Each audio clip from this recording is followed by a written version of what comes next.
രാഹുൽ മാങ്കുടത്തിൽ ക്രൂര ലൈംഗിക വേട്ട നടത്തിയെന്നാണ് എഫ്ഐആറിലുള്ളത്. രാഹുൽ ഒരു ഹാബിച്വൽ ഒഫൻഡർ ആണെന്നും എഫ്ഐആറിലും റിമാൻഡ് റിപ്പോർട്ടിലും പറയുന്നു. ഇപ്പോൾ ഷിജോ കുര്യൻ പത്തനംതിട്ടയിൽ ചെയ്യുന്നു. ഷിജോ, ഒന്നല്ല രണ്ടല്ല മൂന്നാമത്തെ ബലാത്സംഗ കേസിൽ ആദ്യ 2 കേസുകളിൽ SITക്ക് രാഹുൽ മാങ്കുടത്തിനെ പിടികൂടുന്നതിൽ എവിടെയാണോ പിഴച്ചത് ആ പിഴവ് വളരെ കൃത്യമായി അടച്ചുകൊണ്ട് പഴുതുകളില്ലാതെ അർദ്ധരാത്രി നടന്നൊരു നാടകീയ കസ്റ്റഡി, അറസ്റ്റ്, റിമാൻഡ്, ഒടുക്കം രാഹുൽ മാങ്കുടത്തിൽ MLA ബലാത്സംഗ കേസിൽ ഇതാദ്യമായി ജയിലിലേക്ക് പോകുന്നു. എപ്പോഴേക്കും മാവേലിക്കര സബ് ജയിലിലേക്ക് എത്തിക്കാനാകും? റിമാൻഡ് റിപ്പോർട്ടിലടക്കം ഈ പറയുന്ന പോലീസ് ഏറ്റവും പ്രധാനപ്പെട്ട SIT പറഞ്ഞ ഏറ്റവും പ്രധാനപ്പെട്ട കാര്യങ്ങൾ എന്തൊക്കെയാണ് ഷിജോ? ഏതാണ്ട് 15 മിനിറ്റിനകം രാഹുൽ മാങ്കൂട്ടവുമായിട്ടുള്ള പോലീസ് വാഹന വ്യൂഹം മാവേലിക്കര സ്പെഷ്യൽ ജയിലിലേക്ക് എത്തും. നമ്മളും വാഹനത്തിനൊപ്പം പുറകെ പോവുകയാണ്. പരമാവധി വേഗം എത്താൻ കഴിയുമെന്നാണ് ഞാൻ പ്രതീക്ഷിക്കുന്നത്. കാരണം അതിക്രൂരമായ ആദ്യത്തെ 2 കേസുകൾ എന്താണോ നമ്മൾ കേട്ടത്, അതിന് സമാനമായ രീതിയിൽ തന്നെ ബ്രൂട്ടലായ ഒരു ബലാത്സംഗമാണ് മൂന്നാമത്തെ കേസിലും നടന്നിരിക്കുന്നത്. ഗർഭചിത്രമടക്കം ഈ കേസിലും, അതായത് ആദ്യത്തെ കേസിന് സമാനമായ രീതിയിൽ ബലാത്സംഗവും ഗർഭചിത്രവും അടക്കമുള്ള ഗുരുതര വകുപ്പുകളാണ് രാഹുൽ മാങ്കൂട്ടത്തിനെതിരെയുള്ളത്. ആദ്യത്തെ 2 കേസുകൾ പോലീസ് എവിടെയാണോ ലാഗ് ചെയ്തത് ആ ലാഗില്ലാതെ വളരെ കൃത്യമായി പഴുതടച്ച് രാഹുൽ മാങ്കൂട്ടത്തിനൊരു മുൻകൂർ ജാമ്യത്തിന് നീങ്ങാൻ വഴിയൊരുക്കാതെ, ഒളിവുകാലത്തിന് അവസരമൊരുക്കാതെ വളരെ ക്ലിയർ കട്ടായ നിരീക്ഷണത്തൊടുവിലാണ് രാഹുൽ മാങ്കൂട്ടത്തിൽ ഇന്നലെ അർദ്ധരാത്രി 12 കൂടി പാലക്കാട് KPM ഹോട്ടലിൽ നിന്ന് ഇപ്പോൾ കസ്റ്റഡിയിലെടുത്തത്. പിന്നീട് അറസ്റ്റ് രേഖപ്പെടുത്തി ഇപ്പോൾ റിമാൻഡ് ചെയ്തിരിക്കുന്ന ഷിജോ ആണ് വിശദാംശങ്ങൾ നൽകി പോകുന്നത്. ഷിജോ, ആദ്യത്തെ 2 കേസുകൾക്ക് സമാനമായ രീതിയിൽ തന്നെയാണ് മൂന്നാമത്തെ കേസും. അതിന്റെ ബ്രൂട്ടാലിറ്റി എടുത്തു പറയേണ്ടതാണ്. ഹാബിച്വൽ ഒഫൻഡർ എന്ന ഖ്യാതി അത് എത്രത്തോളം കൃത്യമാണെന്ന് ഈ കേസിൽ അത് കൃത്യമായി നമ്മെ സാക്ഷ്യപ്പെടുത്തുന്നു, തെളിവുകളടക്കം മുന്നോട്ട് വെക്കുന്നു. ആദ്യത്തെ കേസുകളിന് സമാനമായ രീതിയിൽ തന്നെ ബ്രൂട്ടാലിറ്റി ഉണ്ടെങ്കിലും മറ്റു കേസുകളില്ലാത്തതുപോലെ ഈ കേസിൽ വളരെ സബ്സ്റ്റാൻഷ്യേറ്റ് ആയ എവിഡൻസ് SITക്ക് മുമ്പിൽ ഉണ്ടെന്നാണ് നമ്മൾ മനസ്സിലാക്കുന്നത്. അതടക്കമുള്ള കാര്യങ്ങൾ ഈ പറയുന്ന മൊഴിപ്പകർപ്പിലും FIRലും റിമാൻഡ് റിപ്പോർട്ടിലും ഉണ്ട്. ഷിജോ, തുടരാം. വളരെ കൃത്യമായിട്ട് അക്കാര്യങ്ങളെല്ലാം സമർത്ഥിച്ചുകൊണ്ടാണ് പോലീസ് റിമാൻഡ് റിപ്പോർട്ട് മജിസ്ട്രേറ്റിന് മുമ്പാകെ കൊണ്ടുകൊടുത്തത്. ആ റിമാൻഡ് റിപ്പോർട്ടിൽ രാഹുൽ മാങ്കൂട്ടത്തിൽ നടത്തിയിട്ടുള്ള അതിഗുരുതരമായിട്ടുള്ള കുറ്റകൃത്യങ്ങൾ ഹാബിച്വൽ ഒഫൻഡർ ആണ് എന്ന് സാധൂകരിക്കുന്ന കൃത്യമായിട്ടുള്ള കണ്ടെത്തലുകൾ അടക്കം സമർത്ഥിച്ചുകൊണ്ടാണ് പോലീസ് ഇപ്പോൾ റിമാൻഡ് റിപ്പോർട്ട് മജിസ്ട്രേറ്റിന് മുമ്പാകെ കൊടുത്തിരിക്കുന്നത്. ഇതിനകത്ത് റിമാൻഡ് റിപ്പോർട്ടിൽ പറയുന്ന പ്രധാനപ്പെട്ട 12 കാര്യങ്ങളുണ്ട്. റിമാൻഡ് റിപ്പോർട്ടിൽ എടുത്തു പറയേണ്ട 12 കാര്യങ്ങൾ ഞാൻ ഒന്ന് പറയാം. പ്രതി കേരള നിയമസഭാ സാമാജികനും ഉന്നത രാഷ്ട്രീയ ഉദ്യോഗസ്ഥനുമായിട്ടുള്ള ആളാണ്. ഇയാളുടെ സ്വാധീനത്തിൽ അതിജീവിത ഭീഷണിപ്പെടുത്താനും സാക്ഷികളെ സ്വാധീനിക്കാനുമുള്ള, തെളിവുകൾ നശിപ്പിക്കാനുമുള്ള ഒരു സാഹചര്യമുണ്ട്. അതിന് ഇടയാക്കിക്കൂടാ. അതുകൊണ്ട് ഇയാൾക്ക് ജാമ്യം നൽകരുത്, ഇയാളെ കസ്റ്റഡിയിൽ വേണമെന്ന് ഒന്നാമതായി പറയുന്നു. പ്രതി ഹാബിച്വൽ ഒഫൻഡർ ആണ്. മൂന്നാമതായി പറയുന്നത് FIR രജിസ്റ്റർ ചെയ്തതിനു ശേഷവും അതിജീവിതമാരെ ഭീഷണിപ്പെടുത്തി കേസിൽ നിന്ന് പിന്തിരിപ്പിക്കാൻ പ്രതി ശ്രമിച്ചിട്ടുണ്ട്. അത് മറ്റൊരു പ്രധാനപ്പെട്ട കാര്യമാണ്. അതായത് ഈ കേസിലും ആവർത്തിക്കാൻ സാധ്യതയുണ്ട്. അതായത് നേരത്തെ സുഹൈൽ സൂചിപ്പിച്ചതുപോലെ ഒന്നാമത്തെ പരാതി വരുന്നു, രണ്ടാമത്തെ പരാതി വരുന്നു. ഈ 2 പരാതികളിലും രാഹുൽ അതിവിദഗ്ധമായിട്ട് താൻ ഒരു തെറ്റുകാരനല്ല എന്ന് പറഞ്ഞുകൊണ്ട് പൊതുസമൂഹത്തിന് മുമ്പിൽ നിഷ്കളങ്കത ചമയുന്നു. അതിന് പിന്നാലെ ഈ പറയുന്ന പരാതിക്കാരെ സ്വാധീനിക്കാൻ ശ്രമിക്കുന്നു. പലതരത്തിൽ പല ബന്ധങ്ങൾ ഉപയോഗിച്ചുകൊണ്ട്, രാഷ്ട്രീയ ബന്ധങ്ങൾ ഉപയോഗിച്ചുകൊണ്ട്, സാമ്പത്തികമായിട്ടുള്ള ഇടപാടുകൾ കൊണ്ട് ഈ പരാതിക്കാരെ സ്വാധീനിക്കാൻ ശ്രമം നടത്തുന്നു. അത് ഈ കേസിലും ഉണ്ടാവാനുള്ള സാധ്യതയുണ്ട്. അതിന് വഴിയൊരുക്കിക്കൂടാ. അതുകൊണ്ട് ഈ പ്രതിയെ കസ്റ്റഡിയിൽ തന്നെ റിമാൻഡ് ചെയ്യണമെന്ന് ആവശ്യപ്പെടുന്നു. നാലാമതായിട്ട് പറയുന്നത് പ്രതി കേസുകളിലെ അതിജീവിതമാരെ സൈബർ ബുള്ളിംഗ് നടത്തി അധിക്ഷേപം നടത്തുന്നതും അതിജീവിതമാരുടെ ഐഡന്റിറ്റി വെളിപ്പെടുത്തി അധിക്ഷേപം നടത്തിയിട്ടുള്ളതുമാണ്.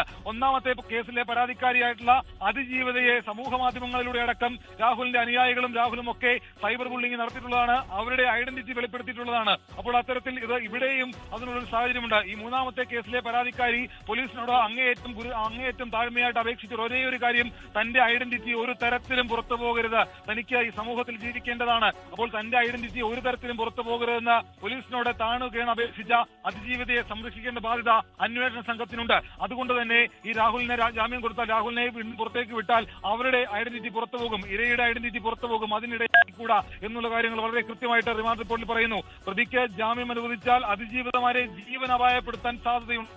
അത് അങ്ങേയറ്റം ഗുരുതരമായിട്ടുള്ള SITയുടെ പരാമർശമാണ്. അതിജീവിതയെ അപായപ്പെടുത്താനുള്ള ഒരു സാധ്യതയുണ്ട് എന്ന് അന്വേഷണ സംഘം പറയുമ്പോൾ രാഹുൽ എത്രമാത്രം ബ്രൂട്ടലായിട്ട് ഇക്കാര്യങ്ങളിൽ ഇടപെട്ടിട്ടുണ്ട് എന്ന് നമ്മൾ മനസ്സിലാക്കേണ്ടി വരും. മറ്റൊരു കാര്യം എന്ന് പറയുന്നത് പ്രതി നിയമ നടപടികളെ വെല്ലുവിളിച്ച് ഒളിവിൽ പോയി കോടതിയുടെ തുടർ നടപടികളിൽ നിന്നും വിട്ടുനിൽക്കാനും സാധ്യതയുണ്ട്. കാരണം എല്ലാം എന്റെ അഭിഭാഷകൻ പറയുമെന്ന് മാത്രമുള്ള മറുപടി അന്വേഷണ സംഘത്തിന് മുമ്പാകെ, SITക്ക് മുമ്പാകെ ചോദ്യം ചെയ്യലിൽ 6 മണിക്കൂർ നീണ്ട ചോദ്യം ചെയ്യലിൽ രാഹുൽ ആവർത്തിച്ച ഒരേ ഒരു കാര്യം, എല്ലാം എന്റെ അഭിഭാഷകൻ പറയും. അപ്പോൾ അത്തരത്തിൽ കോടതി നടപടികളെ പോലും വെല്ലുവിളിക്കുന്ന തരത്തിൽ ഒരു ഇടപെടൽ നടത്താൻ കഴിവുള്ള ആളാണ് രാഹുൽ മാങ്കൂട്ടത്തിൽ. അപ്പോൾ അയാൾക്ക് ജാമ്യം നൽകുകയോ പുറത്തേക്ക് വിടുകയോ ചെയ്യരുത് എന്ന് പറയുന്നു. അറസ്റ്റ് സമയം ഈ പ്രതിയിൽ നിന്ന് എടുത്ത മൊബൈൽ ഫോണിന്റെ സീൻ പാറ്റേൺ അത് ലോക്ക് പറഞ്ഞു തരുവാൻ പ്രതി വിസമ്മതിച്ചു. അതായത് പ്രതിയുടെ ഈ രാഹുൽ മാങ്കൂട്ടത്തിന്റെ ഫോൺ പരിശോധനയ്ക്ക് എടുക്കത്തപ്പോൾ പോലും അതിന്റെ ലോക്ക് പറഞ്ഞു തരാനായിട്ട് രാഹുൽ മാങ്കൂട്ടത്തിൽ തയ്യാറായില്ല. കാരണം അതിൽ നിന്ന് അതിനിർണായകമായിട്ടുള്ള വിവരങ്ങൾ പോലീസിനെ ശേഖരിക്കേണ്ടതായിട്ടുണ്ട്. അപ്പോൾ അത് പറഞ്ഞു കൊടുക്കുന്നതിനകത്ത് രാഹുൽ മാങ്കൂട്ടത്തിൽ വിസമ്മതിച്ചു. അതുകൊണ്ട് അന്വേഷണമായിട്ട് സഹകരിക്കണമെങ്കിൽ പ്രതിയെ കസ്റ്റഡിയിൽ വേണം. പ്രതി ധാരാളം ഡിജിറ്റൽ ഡിവൈസുകൾ ഉപയോഗിക്കുന്ന ആളാണ് ഞാൻ നേരത്തെ പറഞ്ഞിരുന്നു. പ്രതിയുമായി കൃത്യസ്ഥലങ്ങളിലെത്തി തെളിവുകൾ ശേഖരിക്കുന്നതിനായി പ്രതിയെ കസ്റ്റഡിയിൽ വേണം. അതായത് വിവിധ ഇടങ്ങളിൽ എത്തിച്ചാണ് ഈ പറയുന്ന യുവതിയെ രാഹുൽ പീഡിപ്പിച്ചിട്ടുള്ളത്. പാലക്കാട്ടും പത്തനംതിട്ടയിലെ വിവിധ ഇടങ്ങളിലുമൊക്കെ എത്തിച്ച് പലതരത്തിലുള്ള പീഡനങ്ങൾക്ക് വിധേയമാക്കിയിട്ടുണ്ട്. അവിടങ്ങളെല്ലാം എത്തിച്ച് ഇതിന്റെ പരിശോധനകൾ നടത്തേണ്ടതാണ്. പ്രതിയും അതിജീവിതനുള്ള ചാറ്റുകളും അതിജീവിതയുടെ നഗ്ന വീഡിയോകൾ പകർത്തിയുള്ള പ്രതിയുടെ ഉടമസ്ഥയിലുള്ള മൊബൈൽ ഫോണുകളും കണ്ടെത്തുന്നതിന് പ്രതിയെ കസ്റ്റഡിയിൽ വേണമെന്ന് SIT റിമാൻഡ് റിപ്പോർട്ടിലൂടെ ആവശ്യപ്പെടുന്നു. ഔദ്യോഗിക പദവി ഉപയോഗിച്ചുകൊണ്ട് രാഹുൽ ഈ പറയുന്ന മറ്റു കാര്യങ്ങൾ ദുരുപയോഗം ചെയ്യാനുള്ള സാധ്യതയുണ്ടെന്ന് പറയുന്നു. പ്രതി സമാനമായ കുറ്റകൃത്യങ്ങൾ ആവർത്തിക്കാൻ ഇനിയും സാധ്യതയുണ്ട്. സുഹൈലെ ഒന്ന് ഓർക്കണം. അതായത് ഒന്നാമത്തെ പരാതി വരുന്നു. ആ പരാതി വരുമ്പോൾ ഒന്നും ചെയ്തിട്ടില്ല എന്ന് പറഞ്ഞുകൊണ്ട് നിഷ്കളങ്കമായി രക്ഷപ്പെടുന്നു. രണ്ടാമത്തെ പരാതി വരുന്നു. ഇത് രാഷ്ട്രീയ പ്രേരിതമാണെന്ന് പറയുന്നു. സർക്കാരിനെ കുറ്റപ്പെടുത്തുന്നു. അങ്ങനെ അതിജീവിതമാരെ കളിയാക്കുന്ന ഹൂ കെയേഴ്സ് എന്ന് പറയുന്ന രീതിയിൽ സംസാരിച്ചുകൊണ്ട് അങ്ങേയറ്റം ഒരു വലിയ ആത്മവിശ്വാസത്തോടുകൂടി സംസാരിക്കുന്ന രാഹുൽ മാങ്കൂട്ടത്തിനെ കണ്ടു. അപ്പോൾ മൂന്നാമത്തെ പരാതി വരുമ്പോഴും രാഹുൽ മാങ്കൂട്ടത്തിൽ AR ക്യാമ്പിലേക്ക് കയറിപ്പോവുകയും അവിടെ നിന്ന് ഇറങ്ങി വരികയും ചെയ്തപ്പോൾ ഉണ്ടാകുന്ന ശരീരഭാഷ നമ്മൾ കണ്ടതാണ്. ഒരു ചിരിയുണ്ടായിരുന്നു, ഒരു ശരീരഭാഷയിൽ ആത്മവിശ്വാസം ഉണ്ടായിരുന്നു. പക്ഷേ മജിസ്ട്രേറ്റിന് മുമ്പിൽ നിന്ന് റിമാൻഡിലായി തിരികെ ഇറങ്ങി വരുമ്പോൾ രാഹുലിന്റെ ശരീരഭാഷ ശ്രദ്ധിച്ചാൽ നമുക്ക് മനസ്സിലാകും അങ്ങേയറ്റം നിരാശനായിട്ട് ഒരു സാധുവിനെ പോലെ ഇറങ്ങി വരുന്ന രാഹുലിനെ കണ്ടു. പക്ഷേ സാധുവല്ല, അങ്ങേയറ്റം ക്രിമിനൽ ബുദ്ധിയുള്ള ക്രിമിനൽ മനോഭാവമുള്ള അതിജീവിതമാരെ അങ്ങേയറ്റം മോശമായി ദുരുപയോഗം ചെയ്ത ഒരു ജനപ്രതിനിധിയാണ്. ജനപ്രതി എന്ന് പറയാൻ കഴിയാത്ത വിധം അങ്ങേയറ്റം ക്രൂരമായ ലൈംഗിക വൈകൃതമുള്ള മനോവൈകല്യമുള്ള ഒരാളാണ് രാഹുൽ മാങ്കൂട്ടത്തിൽ. ആ രാഹുൽ മാങ്കൂട്ടത്തിനെ ഇപ്പോൾ മാവേലിക്കര സ്പെഷ്യൽ സബ് ജയിലിലേക്ക് കൊണ്ടുപോവുകയാണ്. മനസ്സിലാക്കുന്നത് ജയിലിലേക്ക് പോലീസ് വാഹനം എത്തുന്നു എന്നുള്ളതാണ്. നമുക്ക് ഇനി എത്താനായിട്ട് ഏകദേശം ഒരു 10 കിലോമീറ്റർ കൂടിയുണ്ട്. അവിടേക്ക് നമ്മൾ പരമാവധി വേഗം പോവുകയാണ്. പോലീസ് കൃത്യമായിട്ട് ഡിവൈഎസ് നേതൃത്വത്തിൽ വഴിയൊരുക്കിയാണ് രാഹുലിനെ സ്പെഷ്യൽ ജയിലിലേക്ക് കൊണ്ടുപോകുന്നത്. സുഹീൽ, ലോകത്തെവിടെയായാലും ഏത് സമയത്തും 24 വാർത്തകളും ഓഗ്മെന്റഡ് റിയാലിറ്റി പാക്കേജുകളും എക്സ്പ്ലെയിനറുകളും വിശദമായി കാണാൻ ഞങ്ങളുടെ YouTube ചാനൽ നിങ്ങൾക്ക് സബ്സ്ക്രൈബ് ചെയ്യാം.